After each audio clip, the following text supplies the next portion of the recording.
بسم الله الرحمن الرحيم الحمد لله رب العالمين والصلاة والسلام على أشرف الأنبياء والمرسلين نبينا وحبيبنا محمد صلى الله عليه وسلم وعلى آله وأصحابه أجمعين وأشهد أن لا إله إلا الله وحده لا شريك له وأشهد أن محمدا عبده ورسوله صلى الله عليه وسلم أما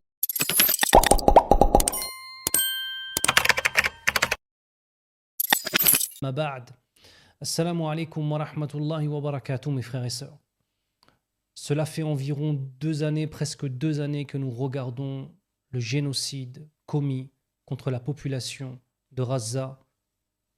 Presque 2 années que nous voyons s'intensifier les oppressions injustes de l'État colonialiste et de la force occupante vis-à-vis de la population de Cisjordanie, sans jamais oublier que les territoires que j'ai mentionnés sont la Palestine. Cela fait presque 2 années que nos cœurs se sont habitués à voir des corps déchiquetés, à voir des mères pleurer la mort de leurs enfants, à voir des pères et des grands-pères récupérer les cadavres de leurs enfants, de leurs épouses, de leurs pères, leurs mères, leurs grands-pères. Cela fait 2 ans que nous nous sommes habitués à voir, pour ceux d'entre nous qui regardent encore, à voir l'horreur. Et vous savez, subhanallah, je n'oublierai jamais les souvenirs, certains souvenirs que j'ai lorsque j'étais plus jeune, et que à l'époque du lycée et du collège, nous étudions, à l'époque, on étudiait les génocides, on étudiait le colonialisme. Et il y avait toujours cette phrase qui tournait dans ma tête. Comment les gens ont-ils pu laisser cela se produire? Alors on a toujours l'alibi de se dire que c'est une chose qui est lointaine, que le monde a changé, que les choses ont changé, que les droits sont pour tous, pour aujourd'hui. On essaie de se rassurer comme on peut et on essaie de croire un petit peu à la rengaine et à la chanson qui nous est chantée, celle de l'égalité entre les peuples et celle de l'absence de droit absolu d'un peuple sur un autre ou d'un État sur un autre. Jusqu'au jour où on vit une chose similaire. Ça fait presque 2 ans que Gaza est devenu le miroir de la communauté musulmane. Pas que le miroir de la communauté musulmane, mais le miroir de la moralité mondiale. Et nous sommes aujourd'hui face à une force colonialiste. Nous sommes aujourd'hui face à une armée meurtrière et génocidaire. Nous avons une population qui est oppressée, des images insoutenables, mais qui ne peuvent être acceptées que de ceux qui ont déshumanisé les Palestiniens et les Palestiniennes. Parce que c'est là où se trouve la clé de tout. Comment peuvent-ils accepter que l'on fasse cela? C'est parce qu'ils ont déshumanisé les Palestiniens et les Palestiniennes à un point où leur mort n'a strictement aucune valeur. Mais, comme on dit, rien de nouveau sous le soleil. Et ceux qui ont cru à l'époque à certains droits doivent juste se réveiller. Le croyant se doit d'être le reflet de son frère. كما قال النبي صلى الله عليه وسلم المؤمن مرآة أخيه.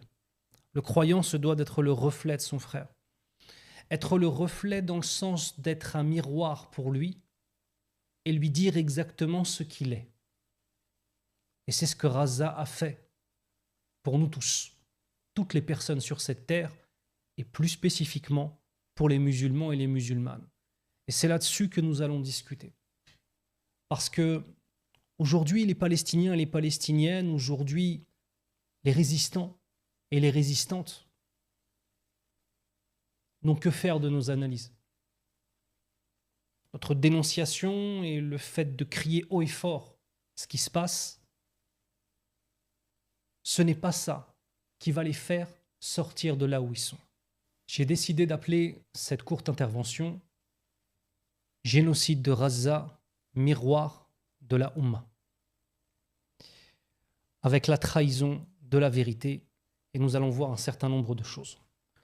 Premier élément, comme je vous le disais juste avant, Gaza est le thermomètre de la foi.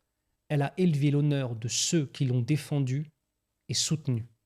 Et au contraire, elle a abaissé et rabaissé et fait tomber les masques de ceux qui prétendaient défendre les droits humains, mais qui sont restés silencieux. Premier élément extrêmement important, Raza a poussé les gens à montrer ce qu'ils étaient. Ceux qui, avec leur bouche, déclaraient les droits des uns et des autres, déclaraient le fait de vouloir protéger les faibles, déclaraient qu'ils sont eux des détenteurs de vérité et des défenseurs de la vérité, ceux-là ont été obligés de faire tomber leur masque lorsqu'ils ont soutenu ce qui ne peut pas être soutenu. Lorsqu'ils ont laissé des hommes, des femmes, des enfants, des civils, et vous allez le voir, on a entre 80 à 87% de victimes civiles, lorsqu'ils ont laissé ces civils avec un pourcentage de femmes et d'enfants inacceptable, lorsqu'ils les ont laissés se faire massacrer. Les masques sont tombés. Chez ceux qui ne disent pas la ilaha illallah et chez ceux qui disent la ilaha illallah avec leur langue, mais pas avec leur cœur, qu'Allah nous préserve de l'hypocrisie et de toutes ces formes, que ce soit une hypocrisie dogmatique ou bien une hypocrisie dans les actions, ya Rabbal Alamin. Car la trahison du soutien, de la défense de la résistance, la trahison vis-à-vis du soutien, de la défense des civils n'a pas été qu'une trahison en dehors de la communauté musulmane. Nous avons aussi certains courants sectaires qui pourtant se revendiquent de la sunna, qui ont été parmi les personnes les plus rudes envers le sort de la Palestine et envers la résistance palestinienne. La trahison de ceux qui ont sali les gens de la sunna en n'apportant aucun soutien aux résistants, ou pire, en prenant position contre la résistance. Les masques tombent. Et ce n'est pas parce qu'on répète à longueur de journée sunna, sunna et tawhid que dans la réalité des actions, lorsque vient al-mihna, lorsque vient l'épreuve, c'est là où l'on voit la réalité de ce que sont les uns et les autres. Les non-musulmans, tout comme les musulmans. Raza est le thermomètre de la foi de la communauté musulmane. Mais aujourd'hui, il y a une chose qui s'est passée. C'est que même ceux qui n'avaient rien à faire du conflit, des colons israéliens envers la résistance palestinienne, même ceux qui n'avaient rien à faire de ces conflits-là, sont de facto devenus pro-palestiniens. C'est-à-dire que il n'y a plus besoin d'être un pro-palestinien de base pour se révolter contre le projet sioniste, pour se révolter contre le colonialisme. Car les peuples européens, les peuples africains, les peuples d'Amérique du Sud, même le peuple américain pour une grande partie d'entre eux, et le peuple asiatique et arabe bien évidemment, les peuples ont vu la réalité, ont dénoncé la réalité. Malheureusement, ceux qui sont censés agir et ceux qui sont censés parler sont pour l'extrême majorité d'entre eux vis-à-vis d'une collaboration ou d'un déni de la réalité. Qu'Allah nous préserve. Et qu'Allah guide les musulmans et musulmanes sur la voie droite. Raza est le thermomètre de la foi. Alors, on va donner quelques chiffres, mais avant cela, on va soutenir un terme tout au long de cette courte intervention, qui est le terme de génocide. Un terme de génocide qui est employé aujourd'hui par un certain nombre d'États qui ont reconnu ce génocide. Le Brésil, la Turquie, la Colombie, le Qatar, l'Égypte, la Jordanie, la Malaisie, la Namibie, l'Afrique du Sud et le Nicaragua. Et si on parle aujourd'hui de l'ONU et des juridictions de l'ONU, la rapporteuse spéciale Francesca Albanese et d'autres experts indépendants et la CIJ qui reconnaissent des droits plausibles et qui affirment que ceci est un génocide. Au niveau des ONG qui ont déclaré qu'à Gaza, il se passe un génocide, nous avons Amnesty International, Human Rights Watch, Médecins sans frontières, le FDH, Genocide Watch et l'Emkin Institute, et d'autres encore. Et au niveau académique, nous avons la IAGS, l'Association internationale des chercheurs sur le génocide, qui ont posé une résolution affirmant qu'Israël commet un génocide à Gaza. Donc, ce terme de génocide est un terme, même si on n'avait pas tout ça, c'est évident que c'est un génocide.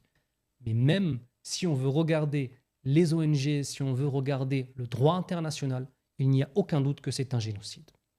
Nous allons passer maintenant à ce que je voulais appeler les chiffres de l'horreur. Les chiffres de l'horreur. Nous avons, parmi les morts recensés, à l'heure actuelle, nous avons 60 000 morts recensés. Qu'est-ce que ça signifie des morts recensés? Ça signifie des corps qui ont été retrouvés et qui ont été identifiés. Ça signifie aussi que la réalité du terrain est bien différente des chiffres officiels que nous avons de 60 000 morts. Pourquoi? Parce que ce sont 60 000 corps retrouvés. Et je vous rappelle que Gaza a été rasé. Et que le nombre de personnes qui sont sous les décombres est en termes généraux dans des bombardements à peu près similaires 2 à 3 fois plus grand. C'est la raison pour laquelle il y a d'autres chiffres qui sont avancés, qui sont des chiffres prévisionnels malheureusement. Le chiffre prévisionnel qui prend en compte les morts effectifs recensés, qui prend en compte les disparus, qui prend en compte les morts potentielles, des conséquences de ce génocide et de cette oppression et de cette guerre de la faim qui est faite entre les maladies et la famine. On parle aujourd'hui d'un chiffre de 186 000 morts et c'est une estimation qui est faite. Nous avons 146 000 blessés. Nous avons, dans ces 60 000 morts et ces 146 000 blessés, et en vérité ces 186 000 morts avec les disparus qui sont malheureusement prévus, 70% d'entre eux sont des femmes et des enfants. Mais ce n'est pas fini, parce qu'on a 80 à 87% d'entre eux qui sont des civils. J'essaie de retrouver des chiffres en fait. Y a-t-il eu des guerres similaires? Y a-t-il eu des gens avec une armée qui ont réussi à avoir un taux de civils tués aussi haut? Alors j'ai cherché.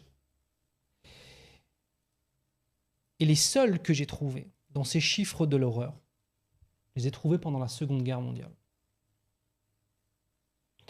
Ceux qui ont fait le même type de dégâts en termes de pourcentage à viser quasi exclusivement des civils sont les Allemands.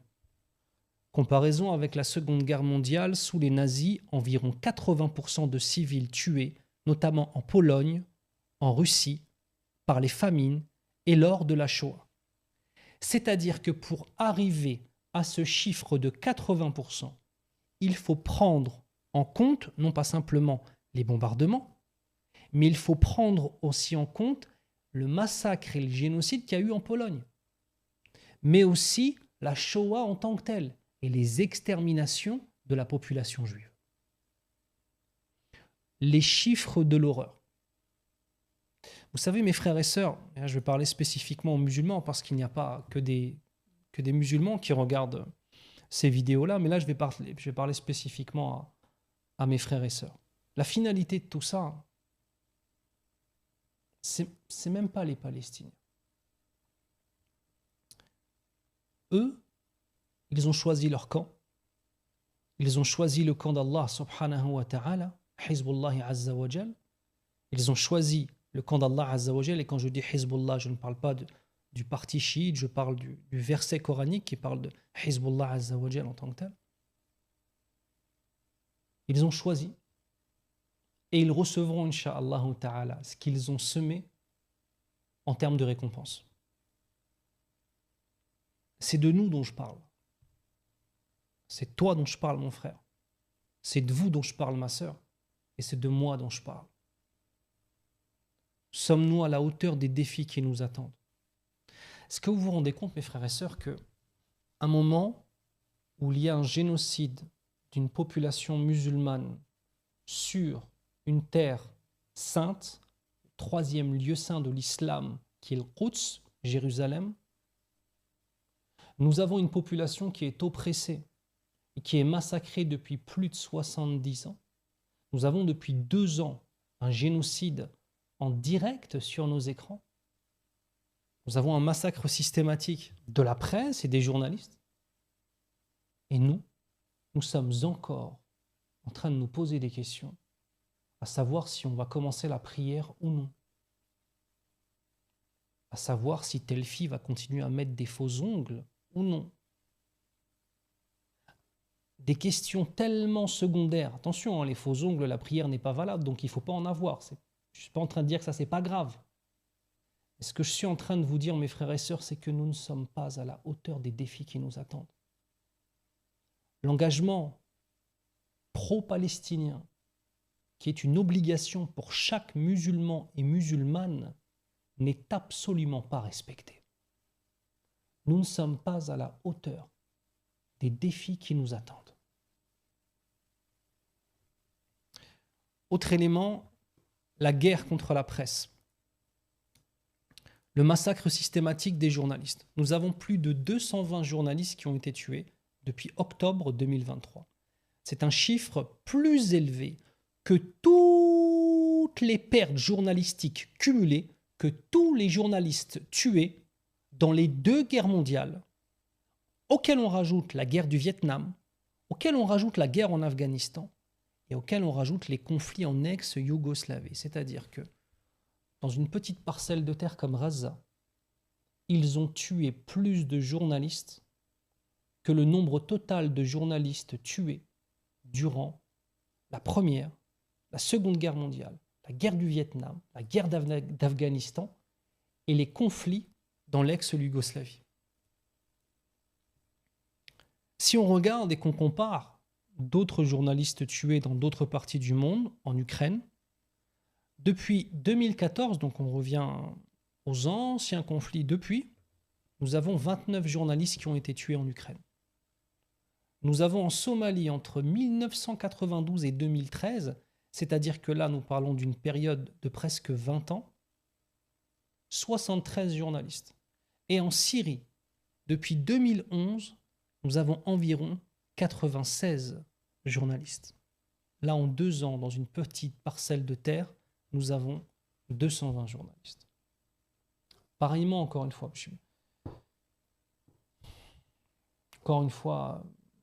en fait, nous assistons à quelque chose de tellement caricatural qu'on a peine à y croire. Mais encore une fois, la question, que restera-t-il de tout cela? Vous et moi, vous et nous. Qu'allons-nous changer dans notre façon d'être? Avons-nous compris que ce qui se passe à Gaza est la symbolique de ce qui attend les musulmans de façon globale s'ils ne retournent pas à leur religion en tant que telle?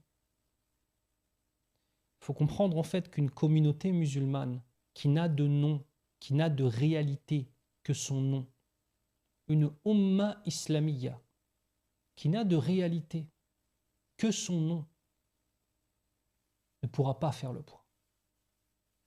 Elle n'a pas fait le poids à l'époque de la colonisation. Et elle ne fera pas le poids aujourd'hui si la division reste le leitmotiv principal des musulmans dans le monde. Alors vous savez quoi? Que faire? Que chacun d'entre nous revienne à Allah Azza wa Jal dans une sphère, premièrement, personnelle, construire une relation avec Allah Azza wa Jal, dans une sphère familiale, avoir des familles pieuses. Car les familles font les sociétés. Puis ces familles feront une société pieuse, Inch'Allah ta'ala. Et la société pieuse pourra avoir des dirigeants qui seront à son image, Inch'Allah ta'ala. Vous voyez, on ne parle pas d'un truc avec un post ou une vidéo qui va changer les choses comme ça. On parle d'un véritable travail de la Umma al-Islamiyya. Parce qu'aujourd'hui, Gaza a été le thermomètre de la foi des musulmans. Et Gaza nous a montré que le terme Umma peut être dans le cœur de beaucoup de frères et sœurs, mais que sa réalité mondiale n'est qu'une chimère, n'est qu'une illusion, et que notre nombre si grand n'est que comme la mousse sur les vagues. Elle paraît grosse, mais elle est inconsistante, comme le prophète sallallahu alayhi wa sallam nous l'a dit. La famine comme arme de guerre, car massacrer les gens n'était pas suffisant. Il fallait absolument affamer les gens.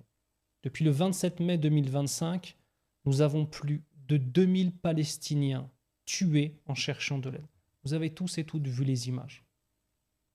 C'est-à-dire que l'horreur n'a pas de limite. C'est-à-dire que lorsqu'on arrive à un certain point et qu'on regarde ce qui est en train de se passer avec ce génocide, il y a un moment où on se dit, ça y est, en fait, nous avons atteint le summum de l'horreur. Nous avons vu des enfants déchiquetés, nous avons vu des grands-pères pleurer leurs petits-enfants, nous avons vu des femmes sous des décombres, nous avons vu des gens hurler, nous avons vu des familles entières décimées, nous avons vu des villes rasées, nous avons vu des gens mourir dans leurs maisons qui sont détruites par des bulldozers. En fait, on se dit, ça y est, arrive le moment de la famine, avec l'État sioniste qui empêche les aides humanitaires de rentrer, avec ensuite des distributions qui sont faites au compte-gouttes et des snipers qui tirent sur les gens. C'est-à-dire que le comble de l'horreur va toujours plus loin. 2000 personnes tuées depuis la fin mai 2025. Juin, juillet, août, septembre. 4 mois. 2000 morts, mais 15 300 blessés dans les mêmes conditions. C'est-à-dire qu'il y a aussi 15 300 personnes où les snipers n'ont pas réussi à aller jusqu'au bout. On est en fait dans une ignominie. Et cette ignominie aura eu au moins, comment dirais-je, une qualité. C'est de montrer le véritable visage de cette colonisation qui dure depuis plus de 70 ans, qu'Allah nous préserve. N'oublions pas une chose très importante. C'est que le simple citoyen n'est pas comme le chef d'État. Et qu'on a tendance à prendre des responsabilités sur nos épaules et à ressentir une culpabilité qui en vérité est celle des États qui n'ont pas libéré la Palestine ou qui n'ont pas aidé la résistance palestinienne ou qui n'ont pas au minimum pris position ferme pour que l'État sioniste cesse ces massacres. C'est leur responsabilité à eux. Et nous avons un champ d'action qui est limité par la réalité du simple statut de citoyen. C'est la raison pour laquelle on doit regarder la place que cela a dans nos cœurs, la place que cela a dans nos invocations, la place que cela a dans nos dons, la place que cela a dans notre énergie intellectuelle, dans nos discussions. Mais la finalité de protéger un pays, c'est une affaire d'État. Et quand on regarde le silence et l'inaction de ces pays soi-disant frères, pour certains qui partagent la même origine ethnique, arabe, sémite en tant que tel, et pour d'autres qui ne sont pas sémites ou arabes, mais qui partagent la même religion ou alors des accords entre parenthèses. Quand on regarde, pas de boycott massif des États, pas de boom pétrolier comme à l'époque. Au mieux, quelques paroles fermes. Et pareillement, excusez-moi, alors, on est content de voir certains chefs d'État avoir des paroles fermes vis-à-vis de l'État sioniste. Donc, tant mieux, alhamdoulilah. Mais il ne faut pas non plus être dupe. C'est-à-dire que des paroles fermes, c'est le strict minimum du strict minimum et nous ne sommes pas encore rentrés dans un véritable soutien. C'est-à-dire que nous sommes tellement aujourd'hui face à des chefs d'État qui soit soutiennent le sionisme, soit ne prennent aucune position, qu'à partir du moment où on a un chef d'État qui a des paroles qui se rapprochent un peu de la justice, on en fait les héros du siècle. Des paroles fermes. Et c'est quasiment le maximum de ce qu'on a trouvé. Et certains pays, vraiment, sont rentrés dans des boycotts massifs, etc. Qu'Allah les récompense ou qu'Allah les guide si c'est des non-musulmans. Aussi, une des finalités, c'est que la résistance nous a montré ce qu'est la dignité. Et quand je dis la résistance, je parle de tout le peuple palestinien. La résistance du peuple palestinien en tant que tel. Ils nous ont montré et ils nous ont enseigné le véritable visage de la dignité. Qu'Allah les récompense de la meilleure des façons, ya Rabbal Alamin. Le sang des martyrs ne séchera pas. Eux sont au paradis et les survivants patients sèment les forêts du paradis qui les attendent, Inch'Allah ta'ala. Pourquoi je vous ai écrit ça? C'est que, wallah, on ne va pas oublier. Vous savez, subhanallah, la cause palestinienne, je vais vous donner une anecdote pour que vous compreniez cette chose-là. Parce que des fois, les musulmans ne comprennent pas à quel point cette cause palestinienne est aussi présente chez les non-musulmans, qui ont pris le parti de l'humain et qui ont pris le parti de la justice et de la protection des populations oppressées. Alors sachez une chose, avant que je ne me convertisse à l'islam en 2001, le premier livre que j'ai acheté de ma vie, j'étais âgé à peine de 14 ans, je l'avais acheté à la Fnac des Halles, à Châtelet-les-Halles, à l'époque. C'était un livre sur la Palestine, c'était un livre de photos sur l'histoire de la Palestine, avec des témoignages de Palestiniens et de Palestiniennes. Depuis ce temps-là, j'avais compris que j'assistais aux traces réelles et à une véritable colonisation telle que l'a vécue l'Algérie, telle que l'ont vécu le Congo, telle que l'ont vécu les pays africains ou alors d'autres pays. Personnellement, je n'ai jamais oublié ça. Et le sang des martyrs n'a jamais séché dans mon esprit. Et malheureusement, il a séché dans l'esprit de beaucoup d'hommes et de beaucoup de femmes. Et sachez une chose, c'est que ce qui a été fait et l'horreur qui a été faite, on n'oubliera pas. Bi'idnillah, on n'oubliera pas, Inch'Allah. Et tous ces morts sont au paradis. Alors que les oppresseurs qui sont morts sont tous en enfer. Nos morts sont au paradis et les leurs sont en enfer. Qu'Allah accorde le repos éternel à nos frères et à nos sœurs parmi les martyrs, ya Rabbal Alamin. Donc Razaoui est devenu le miroir de la Ummah et des consciences. Elle révèle la sincérité des engagements, la lâcheté des hypocrites et la dignité des résistants. Les chiffres, qu'il s'agisse des femmes, des enfants, des civils, des journalistes ou des affamés, montrent que nous sommes face à une tragédie sans précédent. Mais au cœur de cette tragédie, Raza garde l'honneur et rappelle que la vraie victoire se trouve dans la patience, dans le sacrifice et dans la dignité. Et nos frères et sœurs palestiniens vivent avec le verset Bismillahirrahmanirrahim. Ya ayyuhalladhina amanu in tansurullaha yansurkum wa yuthabbit aqdamakum. Ô vous les porteurs de la foi, si vous faites triompher Allah Azza wa Jal dans vos existences et dans vos vies, alors Allah Azza wa Jal vous accordera le triomphe. Et il rendra chacun de vos pas et chacune de vos actions fermes. Qu'Allah Azza wa Jal fasse miséricorde à tous ces morts, qu'Allah subhanahu wa ta'ala leur accorde les plus hauts degrés du paradis, qu'Allah Azza wa Jal les couvre de sa lumière, qu'Allah subhanahu wa ta'ala fasse que cette communauté musulmane s'éveille par rapport à tout ce qui s'est passé, que de cette tragédie puisse naître une renaissance de la conscience communautaire, ya Rabbal Alamin. Qu'Allah subhanahu wa ta'ala illumine leur tombe, illumine leur résurrection, leur accorde un jugement pour accéder au paradis qui soit le plus léger, ya Rabbal Alamin. Demande à Allah subhanahu wa ta'ala de leur pardonner toutes leurs fautes et de leur accéder et de leur donner les plus hauts degrés du paradis, ya Rabbal Alamin. On demande à Allah subhanahu wa ta'ala de nous pardonner notre manque d'investissement, de nous pardonner notre délaissement. Et on demande à Allah subhanahu wa ta'ala qu'il ne nous saisisse pas pour notre lâcheté, ya Rabbal Alamin.